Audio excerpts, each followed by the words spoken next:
Thank you to all our regular podcast listeners. It's our pleasure and honor to make the show for you. If you find our show valuable, please do us a favor and subscribe, rate, and review it. Even better, forward it to a friend. A big mahalo to you for doing this.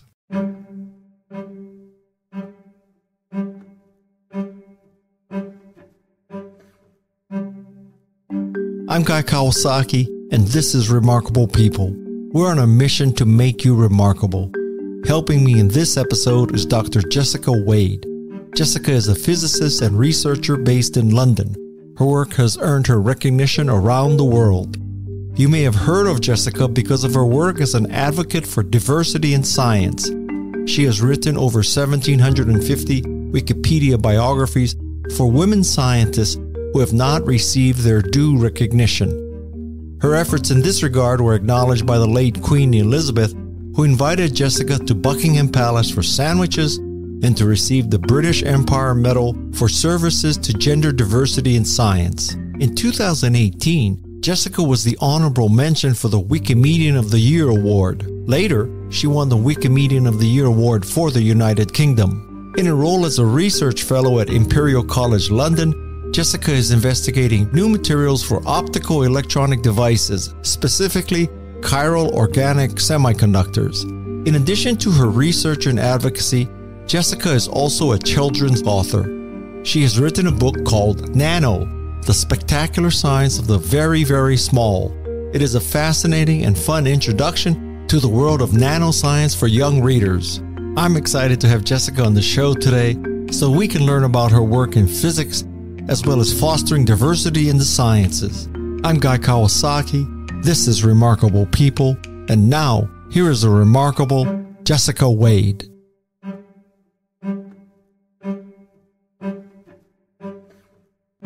Did you really take a Tupperware container to Buckingham Palace? I really want to hear this story. Yes, I got invited to the garden party, the Queen's garden party. Fortuitously, I got invited the last year. It still was the Queen's garden party.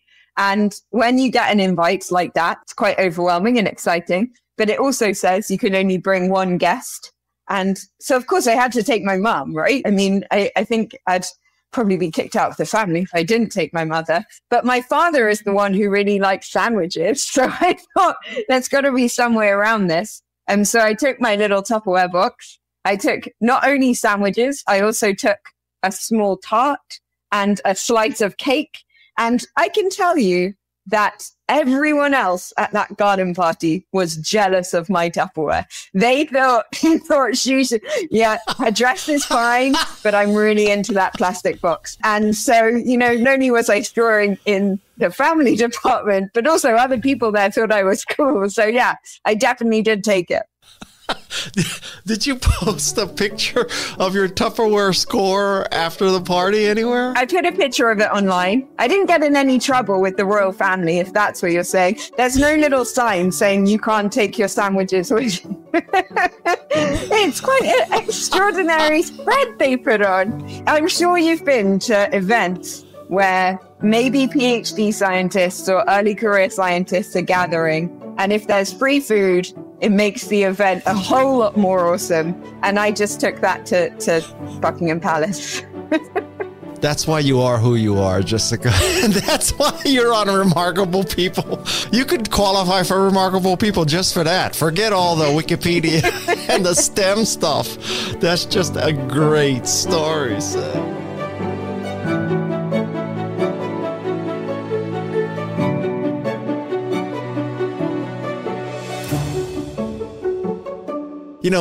Steve Wolfram is a friend of mine, and I'm going to tell him if he ever goes to Buckingham Palace, don't forget to bring the Tupperware. Of course. He may be given a takeaway. Everyone in there probably uses Mathematica all the time. So.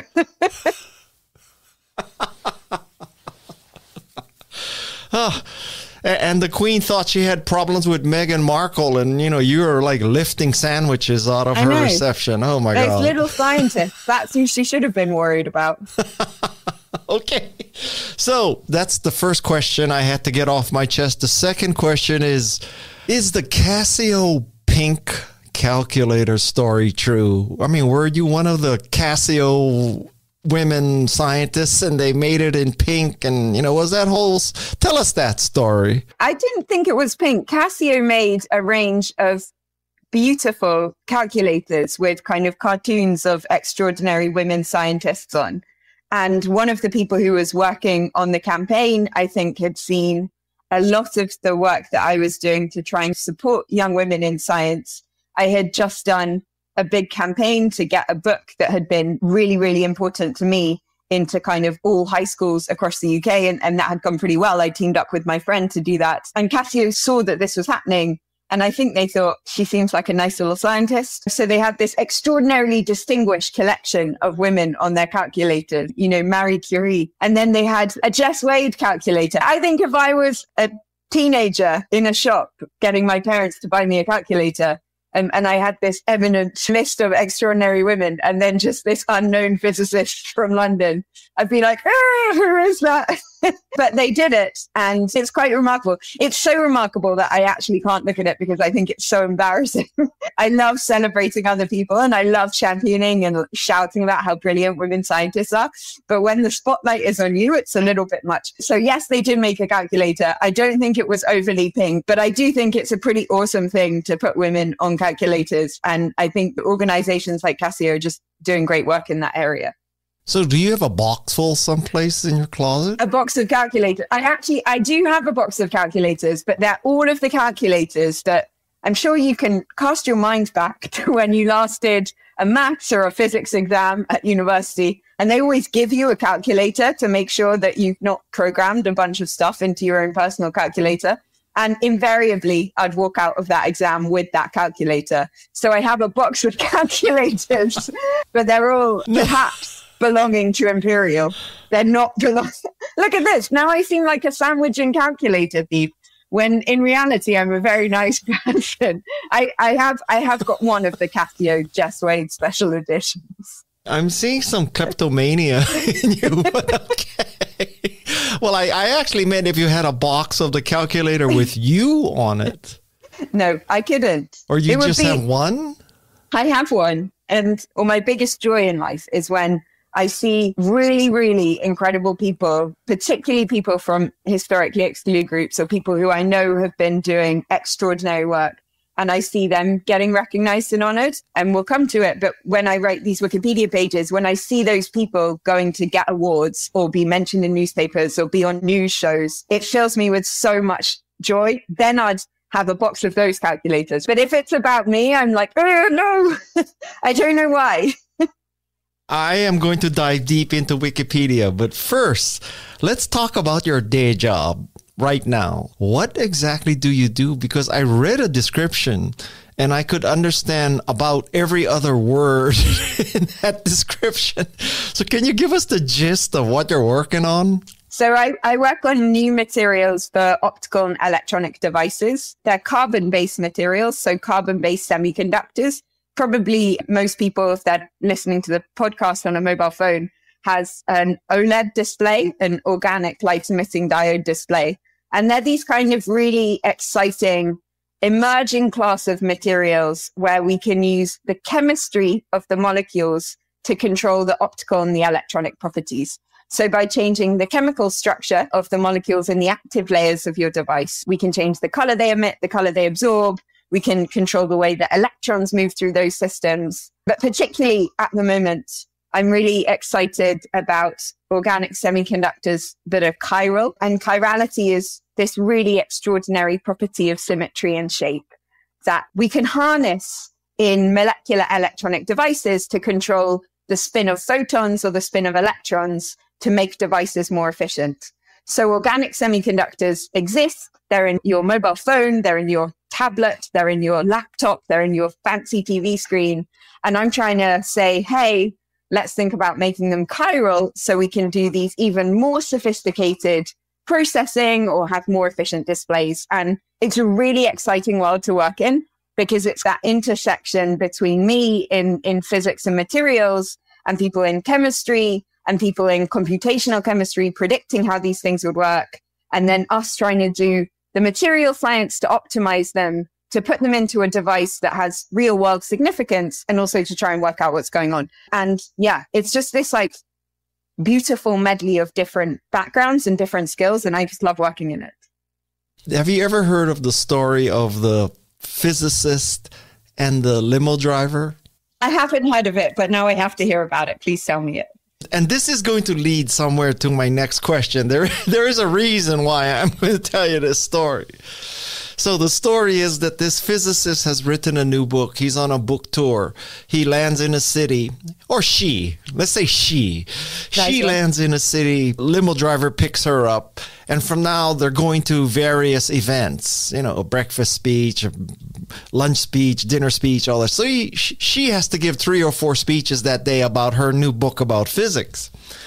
And so they go about this, and towards the end of the day, she's already done 3 or 4, and they're about to do the 5th one, and she's exhausted. And she says to the limo driver, you know, you've heard me say this 4 times now. Let's reverse. You give the speech, and I'll just sit in the audience. And he says, okay, I heard it. I can give that speech. So he gives the speech, but he ends too early. So now there's time for Q&A. So someone in the audience asks a question, and he's a limo driver. He has no idea what the answer is. He just knows exactly what she's been saying. So he says, you know, that is such a rudimentary question about physics. I'm going to let my limo driver answer it. And he pulls her on stage. Now you're wondering, what the hell does this have to do with anything? Well, the answer to that question is, what does chiral mean? CHIRAL? Is that a what? What is that? You say that like it's obvious to everybody. I'm going to let my physicist answer. Okay, perfect. It's a really interesting word because I think it means different things to different people. You know, if you ask a chemist or a physicist or a person working in inorganic spintronics or something, everyone has a different definition. But really, chirality is this property of symmetry. Chiral objects exist as non-superimposable mirror images, and your left and your right hand are perfect examples. If you put them together palm to palm, they're mirror images of each other. But if you put one on top of the other, then they're obviously not mirror images of each other. And it's that non-superimposable mirror image property that we can impart to molecules. So we can get molecules that are left or right-handed. We see it in seashells. We see it in fusilli pasta. We see it in the barks of some plants. You see it in galaxies that rotate clockwise or counterclockwise. And the kind of really interesting aspects of chirality emerge in the subatomic scale. So in photons and electrons, in left and right-handed light, in up and down electrons. And we're really trying to manipulate that with molecules. So chirality is a property of symmetry and shape, and really left and right hand are the best examples of it. I've had Stephen Wolfram, and I've had Neil deGrasse Tyson, and now I have you. And I have come to the conclusion that I can only have a physicist like once a year or so, because it just like makes my head explode when they talk about what they know. So I need to rest until my next physicist sometime at the end of 2023, okay? Okay, well, we can do a lot of physics now then to load you up. We can go further in depth. I'm in the deep end of the pool already. Okay, so now we know what your day job is. Basically, making our computer and phone monitors better, I hope. Now, what did you do at Wikipedia? I want to hear the Wikipedia story. And before you answer that, let me tell you, I was a trustee of Wikipedia. So I did a 2-year board of trustee of Wikipedia. So I kind of know the answer to the question, but not everybody listening does. And probably all of your listeners know as well how important Wikipedia is. So it's this democratized platform for knowledge sharing, by far the world's largest encyclopedia, and certainly the most popular and frequently accessed one. It's probably on any given day the 5th most frequently accessed website in the world, which is really remarkable. And it's entirely contributed and built by volunteers, which is another really remarkable thing. And it exists in almost 300 different languages, and it really serves everyone in society, you know, academics, policymakers, journalists, parents, children, teachers, scientists themselves. Everyone uses Wikipedia. And while it's can feel like everything's on Wikipedia, it actually has really big gaps, and it has particular content gaps in things to do with women, or biographies about women, or biographies about people from other historically excluded groups. So that could be Black people, it could be LGBTQ plus people.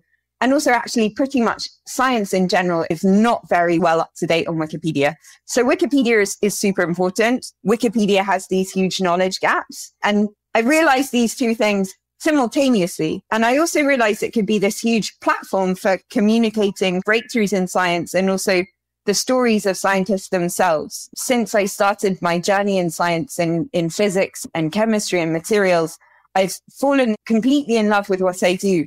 And I've become more and more passionate that we need to improve the diversity of people working in these fields for science to truly benefit all of society. And I found Wikipedia was this kind of critical platform for information sharing, for knowledge sharing, but also for improving awareness of science and of scientists to everyone in the population. So 4 years ago, when I learned that, I started a kind of campaign to better represent particularly women scientists and scientists from other historically excluded groups on Wikipedia. And I just haven't stopped. I started writing these biographies every single night from the beginning of 2018. And now I'm over 1,800 biographies.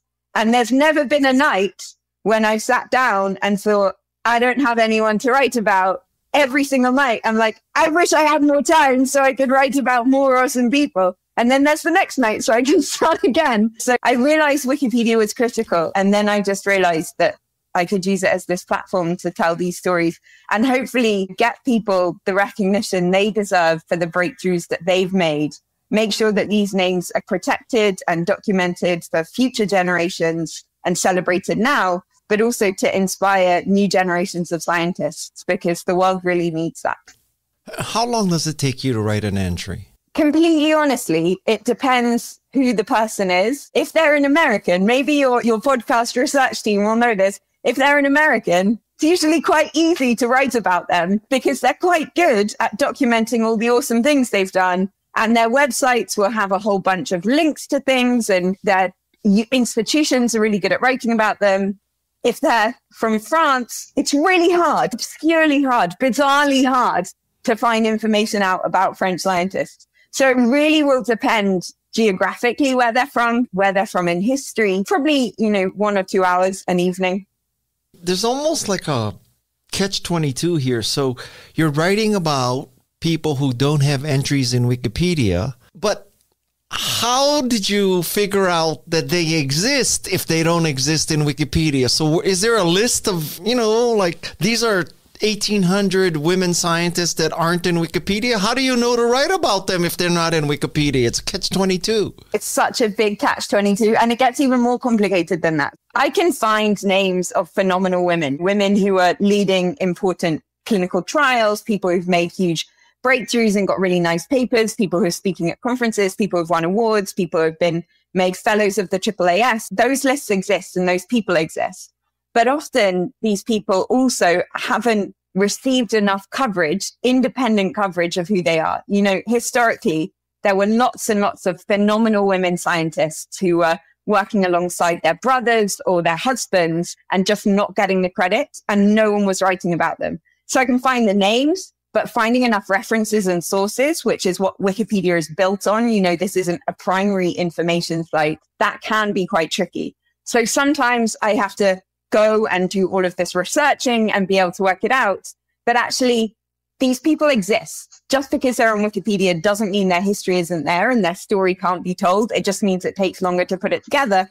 And then I've made the Wikipedia page for someone to use the next time that they want to put together that bio or that prize nomination or citation. Maybe you can explicitly detail. There's a very subtle fact in what you just said, which is Wikipedia is not people just writing. They have to cite. And I'm not sure everybody understands the citation requirement. So maybe you can explain that. Sure. Wikipedia is not a primary information source, right? Or it's not built from primary information sources. So I can't, if I wanted to write a Wikipedia page about you or a Wikipedia page about one of your listeners, I couldn't just do an interview with you and then transcribe that on Wikipedia, because that would just be me asking your listener where they went to university, what things they've achieved in their life. And it would be a very biased opinion, but also it would be impossible to be neutral, and it would be impossible to fact check that. Wikipedia is built from facts, and it's built from reliable sources. So I need a secondary source. I need someone to have written about you or written about that topic, hopefully providing a comprehensive, neutral, impartial view. It needs to be a really trustworthy source. So there are certain newspapers that we can and can't cite on Wikipedia. There are certain platforms that are and aren't okay. I can't cite things like a CV because anyone could write anything on their CV. So the same processes that it takes for me to write an academic science paper is what goes into writing a Wikipedia page. Doing that research, finding that list of impartial sources, finding that whole comprehensive picture of someone or something they've contributed to. And I think that's the challenge, especially when you're writing about people who haven't been recognized widely enough by society, is finding those impartial sources, making sure they've had that recognition. Part of my work as a Wikipedia editor is certainly making sure that those Wikipedia pages are up, but it's also nominating people for prizes. It's also making sure that journalists are aware of their name so that they can go on and then use that. I can go on and use that as a wiki source. So in the case of Clarice Phelps, that entry went up and down because of other Wikipedians thinking that she was insufficiently cited. So Clarice Phelps is a really interesting one. She's an absolutely phenomenal woman. Next time you need a nuclear chemist, definitely get Clarice Phelps. She was working and works at Oak Ridge National Lab, and she is the first African-American woman to contribute to the discovery of an element in the periodic table. And this is one of those super heavy elements. It only exists for a really tiny amount of time. That they're human-made elements. They're not naturally occurring elements. You have to make the element. You have to check that you've got the element. You have to characterize the element. And then you have to really rigorously verify that to be able to say conclusively that you've discovered a new element for the periodic table. And Clarice Phelps was part of the team that made that happen. And she was part of the team that made that happen after an extraordinary career in the US Navy, working on ships, doing the nuclear chemistry for ships. So she's just the coolest person. But there was very little written about Clarice Phelps. There were kind of, her scientific papers where she was an author in a long list of names of authors for her contributions. But being the first, and particularly being the first in such an extraordinary field, in a day and age when there shouldn't still be the first Black woman chemist did this, right? We shouldn't still be saying that. It's 2022. And Clarice Phelps was the first. And yet she hadn't had those accolades. She hadn't had journalists writing about her. She hadn't had a book written about her. So it's harder to write an encyclopedia entry. So I wrote a Wikipedia page. If it had been written about her white male counterparts, that Wikipedia page would have probably been fine, but it wasn't. And there's certainly a little bit more scrupulous checking from other wiki editors if it's about someone from a historically marginalized group. But anyway, I wrote this Wikipedia page. I asked other Wikipedia editors to help me kind of beef it up and improve it. And unfortunately, it got taken down. And there was a long dispute. One of the other beauties about Wikipedia, along with, its incredible reach and also that process of what does and doesn't make a good source, is that discussion amongst Wikipedia editors about what should and shouldn't be on Wikipedia, meta wiki, the talk part of Wikipedia. So there was a long discussion about ways we could improve Clarice's page, what needed to be done for it. In the end, it got resurrected and it got massively built upon and translated into different languages. And Clarice Phelps is finally getting recognition in circles beyond Wikipedia. So, my part of that is done. Although one day maybe I'd love to write a book about her. But certainly in that scenario, it was that there weren't enough sources written about Clarice Phelps. And now hopefully she's getting those awards and honors, so it's easier to profile her in the future. Who decides what is a good enough source? Is Fox a good enough source? Or if you're a conservative, is the Washington Post a good enough source? Who decides what's a source? Is Breitbart a good enough source? It's an interesting question. I think there are certainly some news agencies, there are British tabloids that aren't considered as reliable sources by other Wikimedians. And if you try and use that as a citation, you'll get a little error message saying that this isn't a recognized and trusted source. So you've got to find another source if you want to make this claim. So for every sentence I write on Wikipedia, I should provide an inline citation. I couldn't use that. So certainly there are news agencies that your listeners would have heard of that wouldn't be trusted by Wikipedians. There's a council, I suppose, a team of Wikipedians, senior editors on Wikipedia, people who've been around since the beginning of Wikipedia 20 or so years ago. And just by nature of being there for so long, they have these administrative privileges and they've made huge contributions to the site. So there's kind of this arbitration committee that decide, recognizing this huge responsibility they have because of how many people use Wikipedia. I think society does a pretty good job of discussing what doesn't make a good enough citation or a reliable or a credible source. And Wikipedia reflects that discussion as well. You know, one of the golden rules of Wikipedia is that there are no firm rules. If there's a rule there, it's open to interpretation and debate because we're the ones who are building this site. The wiki editors or wiki users, they're everyone in society and in humanity. So everything is open for discussion. But yeah, certainly there are some of those news sites that you mentioned that wouldn't be trusted on Wikipedia. And what do you say to people who, teachers, my kids' teachers have told me this, you can't cite Wikipedia because anyone can change anything. I'd say to those teachers, let's make this an educational challenge. Try and put a misleading fact or statement on Wikipedia and see how long it stays up.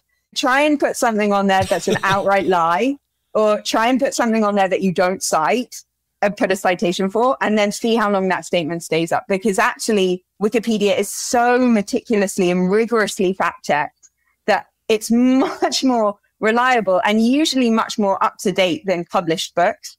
As soon as someone publishes a book, as soon as that book goes into print, the facts in it, if it's science or something like that, can change. People can learn more. People can change their interpretation. The way that we address an issue could change. You can't update a printed book. You can have entire encyclopedias or entire stories or history books about the discovery of a topic that completely omit women or completely omit Black scientists and don't ever go back to retrospectively correct that. So Wikipedia is rigorously fact-checked, but it also is giving a whole new opportunity to get the stories and the discoveries and the breakthroughs of people who haven't had their time in conventional printed literature to a whole bunch of new audiences. A whole bunch of people can read it. So I would say to those teachers, you try putting a lie on there and see how long it flies, and they will have their IP address blocked very quickly by other Wikipedia editors who are committed to truth and honesty and facts. Tell me how you really feel, Jessica. Okay. Up next on Remarkable People. You need a really, really good teacher to be that inspirational spark to make it happen. And if we have a society that has systematically undervalued and underfunded our teachers, then we're always going to have an issue. Listeners of the Remarkable People podcast will learn from some of the most successful people in the world. They provide practical tips and inspiring stories that will help you be more remarkable. If you live in the US or Canada, text 831-609-0628 to get notified of each new episode. You're listening to Remarkable People with Guy Kawasaki. When I was on the board of trustees of Wikipedia, I had this semi-existential question and controversy with other people. And the question was, who is the customer of Wikipedia? And Wikipedians in general told me that it's the community of the editors and contributors. I, on the other hand, said that the customer of Wikipedia is mankind or humankind or society. And we got into some pretty, shall I say, pointed discussions about that. So I'm not going to ask you who you believe is the customer of Wikipedia, but it seems to me, and one of the things I was saying to them is, if you decide that the customer of Wikipedia are the contributors, what happens when AI can generate every entry? So does that mean that now you don't have any more customers because AI is generating everything? So what do you think, and that day is coming, if it's here already, what happens when a Wikipedia entry can be generated by artificial intelligence? Yeah, what happens? I think we're here, right? That AI platform that can write extraordinary text if you just give it the appropriate prompts probably could generate some pretty rudimentary Wikipedia entries. I would say if that was the scenario, then I would want to make sure that the data that were being fed to that AI were as neutral and as representative and as inclusive as possible. Because I don't doubt that some very sophisticated language model could learn from a bunch of old history books or a bunch of science papers or a bunch of press releases and put together a pretty good Wikipedia entry. But I would say that if those language models were being fed kind of, history of science books, they were going to get a pretty biased view of the world. And that's because historically, we've done a very good job of celebrating the contributions of white Western men to science and not a very good job of celebrating the contributions of everyone else. So I would say, go ahead, let your AI build us a new Wikipedia, but make sure that we're loading it, that the data we're feeding it are truly representative and inclusive. Because I think there are even cases out of this new AI, the new language model that everyone's getting very excited about online. I think there are cases of examples of bias already in that. You ask it a question, it's been built from this quite biased data set because a huge amount of what exists online is quite hideously skewed against certain groups. And as a result, it regurgitates this quite biased answer. And I would say we want an encyclopedia and a knowledge sharing platform. If it's going to truly serve everyone in society, we want it to be as inclusive and as representative as possible. Now, let me ask you an even more existential question. So the scenario is that a Wikipedia contributor, or let's say AI, creates a Wikipedia entry. And so fundamentally, other people who follow go to Wikipedia and read the entry about Clarice Phelps or Jessica Wade. What happens when AI and computing is so fast and so good that you go to a search engine, you type in that name, and on the fly, an entry is generated? You don't have to go to Wikipedia. It's there. What happens then? Yeah, that's kind of existential and kind of already here, right? If you ask a Home Assistant a question, the Home Assistant is going to give you a fact. If you ask them a biography of a person, or if you said to whatever your brand of Home Assistant is, if you said, who is Clarice Phelps, who is Gladys West, all of these extraordinary people, they'd tell you a summary biography. At the moment, in their data, their information is coming from Wikipedia. So I guess we're imagining a future scenario where we just type a name and then somehow there's some story populated already.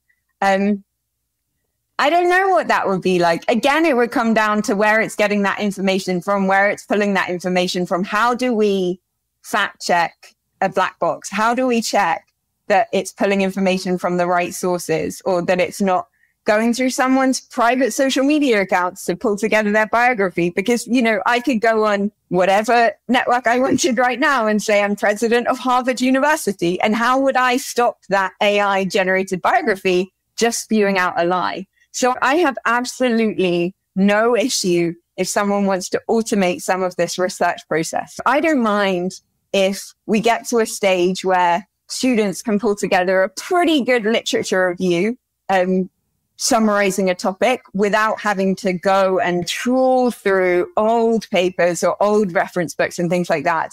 But I do want to be able to question them on it. I really want to say to that AI, I want to say to that student, where did you get that information and why do you trust it? And how do you know that you've considered all of the story? How do you know that you've got this impartial, neutral perspective? And so I don't mind.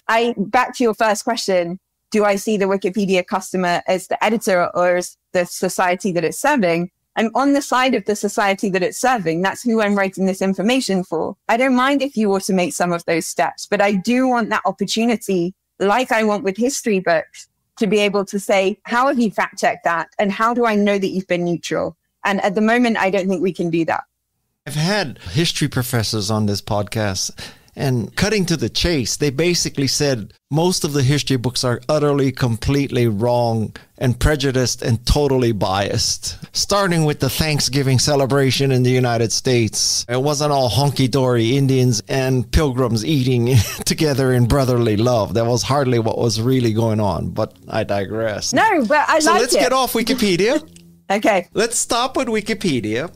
And now, after you've done your chiral stuff and your Wikipedia, now you're trying to make the world a better place for underrepresented people in science. And how are you doing that? What are the challenges you face or society faces, and what can be done? I guess one of them we've already spoken about with the Wikipedia part, and that's really celebrating and recognizing people. If we've got these extraordinary women or people of color or whatever it is, we need to make sure that we honor them enough to really give them the recognition they deserve. But I think there's other parts of this challenge too. There's a huge challenge globally, but particularly in the US and the UK, on recruiting and exciting enough young women to study subjects like physics or engineering anyway. You just have to look in kind of AP classes in physics in the States, kind of high school physics classes here. We've got a huge underrepresentation of women, but also people of color. So we see that kind of marginalization of certain groups out of science extraordinarily early. So I think we need to do more to improve that. But then we really need to do more to support people throughout their scientific career. It doesn't solve it if we just push young women and young Black women or young people from another historically excluded group into our physics degrees and our engineering degrees. We need to make sure that those disciplines and those degrees are ready to welcome them. So we need to kind of open up barriers to this kind of hidden curriculum. We need to provide people with funding to set up their own labs. We need to make sure that they're in an inclusive and a non-sexist and a non-racist community when they're doing their science. Because truly the best science and the best engineering is done by really diverse teams of people who feel included and feel valued. And at the moment, I don't think we're doing enough of that. You asked me what could be done about it. And I think I would transform high school education. I would really better support our incredible science teachers and maths teachers, because we don't have enough of those globally. We don't recognize or value them enough, and we definitely don't pay them enough. So I'd focus a lot on reforming high school education. And then I would say, once you get into university, you are going to be valued. Or when you get into your engineering job or your internship or your apprenticeship, your experiences and your ideas are just as important as everyone else in that room. And you're going to have this research opportunity, and you're going to get this mentor, and you're going to get that funding to set up this really sophisticated lab to do that discovery, to make that breakthrough. I think that's what we need to do. We need to focus on supporting people throughout their career, and we need to do that legwork on transforming education to make sure it's as useful for young people as possible.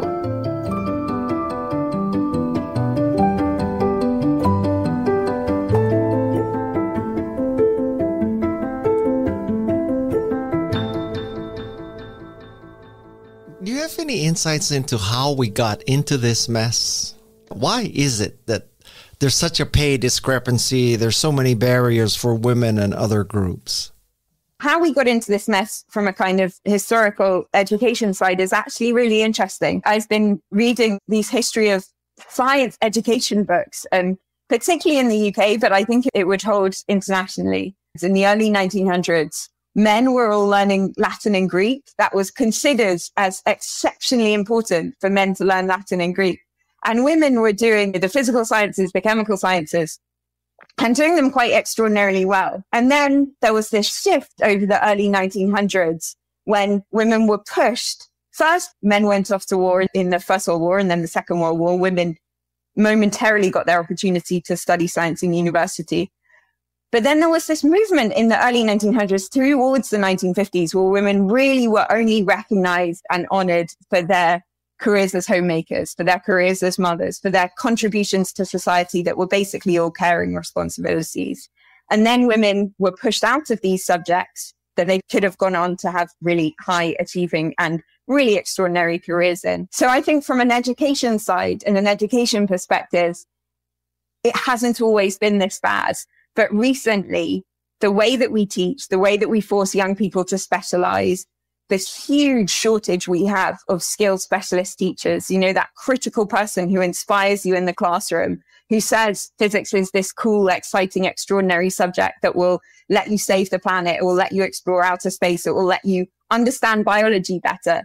You need a really, really good teacher to be that inspirational spark to make it happen. And if we have a society that has systematically undervalued and underfunded our teachers, then we're always going to have an issue. I think that older generations have quite a lot of stereotypes about these subjects and the types of people who do them. Society has an awful lot of these loaded gender stereotypes. And then you only need to go into these academic institutions, particularly the most prestigious ones, the ones where people have the most access to resource, and see the huge inequity and inequality that still exists, the huge discrimination against women or against people of color, you know, from being offered less prestigious positions to being offered allocated smaller labs, to be given less funding. You know, there are still these barriers. And in my mind, they should be relatively easy to fit. You know, it should be easy to say, let's do this pay transparently. Let's make sure everyone who's starting on this fellowship has the same size lab or the same access to studentships or the same invitations to privileged networks. But we haven't done that. Institutions haven't done that. Society hasn't done that. And now I feel like there's this movement, this uprising that's happening amongst people from historically marginalized groups to say, our voices are coming together now, empowered quite a lot through social media, and we're going to make those louder and we're going to be heard. So I think you're seeing this shift happen, a really exciting shift that is happening right now. But historically, it's just not happened before. People haven't been connected in that way. Despite all the gloom and doom about social media, you just painted a very optimistic picture about how social media is empowering disempowered people. I think it definitely is. I think it's definitely giving people this opportunity to connect, to find like-minded people, even if they're in a different continent or in a different time zone. I've certainly connected with outstanding leading voices in science and in academia and in equity and in policy through interacting with social media. It's broadened my network. It's broadened my perspective. There are dark sides of it for sure. And you know, I hate to see what's happening to it at the moment. I think particularly Twitter has been such a crucial key to an awful lot of people opening doors who wouldn't have had that opportunity otherwise. But I do think there's the toxic side of it, and it's really hard to balance it. There's the supportive, visionary, let's get together and let's change this side. There's the Black Lives Matter. There's all of the progressive movement, the school strike for climate. That happened, that was galvanized, that was supported, that was amplified because of social media. But then you have horrific things that happen to people, particularly young people online, particularly people who present themselves in certain ways. So it's really hard to strike a balance. Humans hate doing anything to within their limits, right? We have to push everything to excess. And I think we've all become a bit hooked on this social media thing because of that. So yeah, it's a tricky one. And is Twitter your platform of choice for the kind of work that you do? If we'd recorded this like a month ago or 2 months ago, 100% loved it. Felt it was a really positive space and we were all connecting and everyone was still sharing experiences and opportunities. It feels very different now. It feels like an awful lot of the voices that I trusted most on there, you know, huge people who are involved with ethical policies for social media sites and moderation, people who are in any way critical of some of the major tech platforms. I followed them quite intently on Twitter before, and now those voices are going. And now I feel like the mood has certainly shifted. And it's really sad. I think that for early career scientists, for scientists whose voices hadn't had that platform and that opportunity before, Twitter was that galvanizing force. And now I feel like it's disintegrating. It doesn't feel right anymore. So potentially we'll all migrate and to move somewhere else. The thing about it that was really remarkable is academia can feel very hierarchical. You know, you've got the named prestigious chairs, you've got professors, you've got provosts, you've got this hierarchy of privilege. And as an undergraduate or a postgraduate or a PhD, it's sometimes really hard to get onto that ladder. And Twitter was this great leveler. I could go and speak to a Nobel Prize winner, or I could go and speak to a professor at a really prestigious university or an editor of a really big publishing house. And now I think for early career people or for people trying to build those networks, they won't have that opportunity. So I'm hoping something comes out of the ashes of it. But it was my major platform and now it doesn't feel right. My favorite and main platform is LinkedIn, because I believe that the probability of someone being who he or she says he or she is much higher on LinkedIn than anywhere else. So I think that LinkedIn, if they would just wake up, could take the place of Twitter. But it could. That's not a commonly held belief. Yeah. Right now, it feels a little bit stiff. It might do. I'm really terrified to go on LinkedIn because I'm kind of at my capacity of being able to do things. And I'm terrified if I'm on LinkedIn, more people will ask me to do things more of the time. You know, whether that's kind of, will you come and speak to our high school students? Or will you come and do this seminar? Or will you come and train people on how to edit Wikipedia? I get too many emails like that. So I'm just worried LinkedIn would be one more place that people could ask me to do things. And I just want to be in the lab. So maybe I'll have to get on that. But for now, you're right. They could capitalize on it. It's the beginning of the pandemic and Skype could have nailed it, but everyone went to Zoom. LinkedIn could probably nail this migration, but everyone's going to this bizarre platform that no one knows how to use. That's Mastodon. You know, that's a very good analogy. That when the pandemic happened, why didn't Skype become Zoom? Exactly. It had everyone. I don't know the answer to that question. Yeah, why not? They probably had a man running it. That's why. I'll have to look on Wikipedia to find out. And we know it'll be properly cited and fact-checked. That's all the time we have for today, but what a fantastic conversation we've had with Jessica Wade. It's truly inspiring to hear about her work as a Wikipedian, physicist, researcher, author, and advocate for diversity in science. I hope you enjoyed learning about her journey and her passion for making a difference. And remember, as Jessica said, not only do we not have enough women in science, but we aren't doing enough to celebrate the ones we have. So let's all do our part in promoting and celebrating the contribution of women in science. I'm Guy Kawasaki.